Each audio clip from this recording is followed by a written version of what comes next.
You ever have one of those moments where everything inside you just freezes? That was me, standing in my own living room, staring at my 10-year-old grandson who had just slapped me across the face. Yes, my grandson. And the worst part? My son laughed and his wife clapped. It wasn't some cute little joke or a silly mistake. It was a full, stinging slap that made my earring fall out and my face burn red. For a second, I just stood there, trying to process what had just happened. My own family, the people I raised, fed, and loved, were standing there laughing at me like it was some kind of comedy skit. My son, Mark, sitting on the couch, phone in hand, chuckled and said, "Mom, relax. He's just playing, and his wife, Kelly." Oh, she had the nerve to clap and say, "Come on, Grandma, hit him back if you're so tough." That was it. That was the exact second something inside me broke. Or maybe snapped back into place. I didn't yell. I didn't cry. I just said quietly, "It's okay." But deep down, I knew, no, it wasn't okay. Not even close. As I walked away to the kitchen, I could still hear their laughter echoing behind me. I realized something brutal in that moment. I wasn't the respected elder of this house. I was the live-in babysitter, the unpaid maid, the woman they tolerated because she cooked, cleaned, and covered their bills. And maybe, somewhere along the line, I'd let them forget who I really was. That night, when everyone went to bed, I sat alone in my little room, the one at the end of the hallway. The moonlight hit a framed photo of my grandson when he was a baby, back when I used to call him my little miracle. Now I just whispered to the picture, "You were my sunshine once." My cheek still stung, but not from the slap, from the realization that love without respect isn't love at all. And as I sat there, staring at that photo, I knew one thing for sure. This time, I wouldn't stay silent. That night, I couldn't sleep.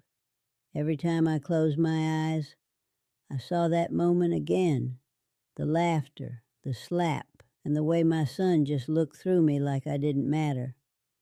You ever feel invisible in your own home? Yeah, that's what it was like. I sat there staring at my laptop on the desk, and then it hit me, something I'd almost forgotten. For 3 straight years, I'd been the one paying for Ethan's, my grandson's, private school, quietly, every single month. Mark and Kelly bragged to everyone about how much they sacrificed for their son's education, but guess who was footing the bill? Me. I never asked for thanks, never even mentioned it. I just wanted Ethan to have the kind of chance his father never did. But that night, looking at my bruised cheek in the mirror, I realized all I'd been doing was funding their arrogance. So I logged into my bank account. There it was, next month's tuition payment ready to go. I hovered my cursor over cancel recurring payment. My heart pounded like it hadn't in years. Then I heard my late husband's voice in my head, calm and wise, like he was right beside me again. "You gotta teach people how to treat you, Linda." And right then, I clicked. Payment canceled. I sat back, breathing deep, feeling something strange. Not guilt, not sadness, but peace. For years, I'd mistaken silence for strength. I thought keeping the peace meant keeping the family together. But peace built on disrespect? That's not peace. That's surrender. The next morning, the house was quiet. Too quiet. Kelly was humming in the kitchen, scrolling through her phone, probably posting another perfect family breakfast for her followers. Ethan ran around with his backpack, and Mark asked me to iron his shirt. Didn't even look up. I smiled to myself. They had no idea the world they built on my back was about to start shaking. And for the first time in a long time, I felt something warm inside me. Not anger, but power. The quiet kind that doesn't shout. The kind that waits. A week went by like nothing happened. Same house, same routines, same smug faces. Kelly still called me old school, like it was some kind of insult. Mark still acted like my presence was a background noise, useful but unimportant. And Ethan, he was back to being his little spoiled self, bragging about how his school had robot teachers and smart boards. But me, I just waited. Every morning I made my coffee, read the paper, and listened for the mail truck, because I knew it was coming. Then one morning, thump, the sound of the mail slot. Kelly grabbed the pile like she always did, bills, coupons, flyers, until she stopped on one, a thick white envelope with the school's logo in bold blue ink. "Oh, it's from the school," she said, smiling like she just got a golden ticket. I didn't turn around. I just kept stirring my tea. The moment she opened it, the air shifted. Her smile dropped. What do you mean tuition unpaid?" she stammered, her voice shaky now. Mark looked up from his phone. "What are you talking about?" He grabbed the letter, his eyes darting. "Wait, this can't be right. Mom's been handling that." I finally turned around, calm as ever. "I was," I said softly, setting my cup down.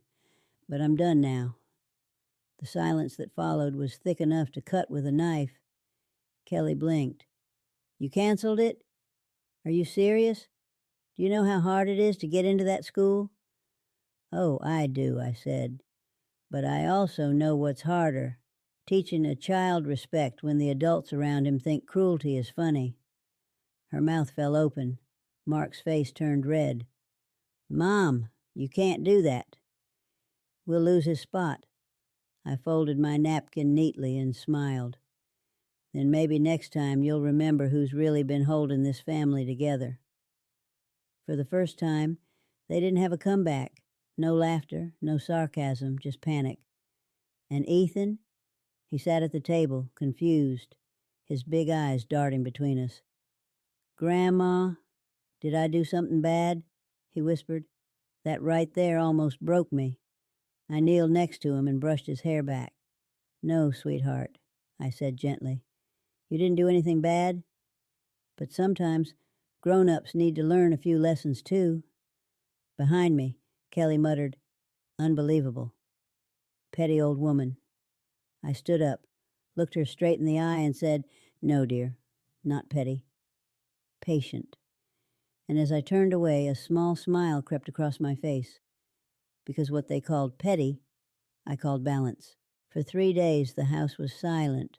No laughter, no bickering. No sound of Ethan's cartoons echoing through the hall. Just the quiet hum of guilt filling every corner. Mark avoided eye contact. Kelly slammed doors louder than usual. And Ethan, my sweet boy, he stayed quiet, like he knew something had changed. I didn't say a word. I cooked, cleaned, and went about my day as if nothing happened. Because the truth is, sometimes silence is the loudest answer.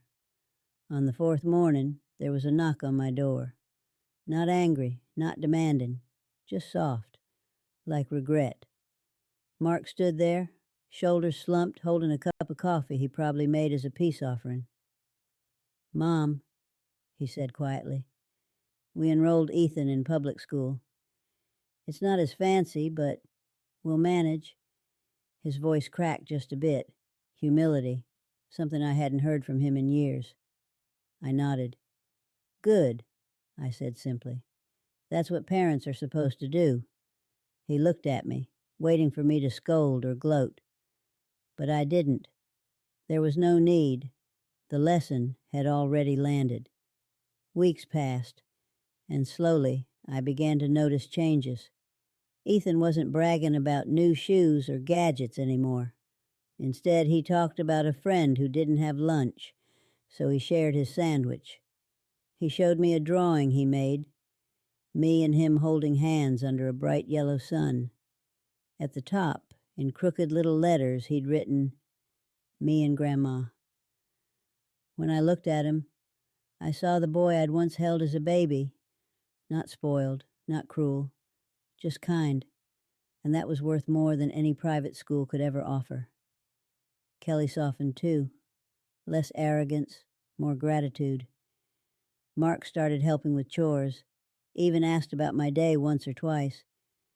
And every evening, we'd sit on the porch, watching the sunset in a quiet peace I hadn't felt in years.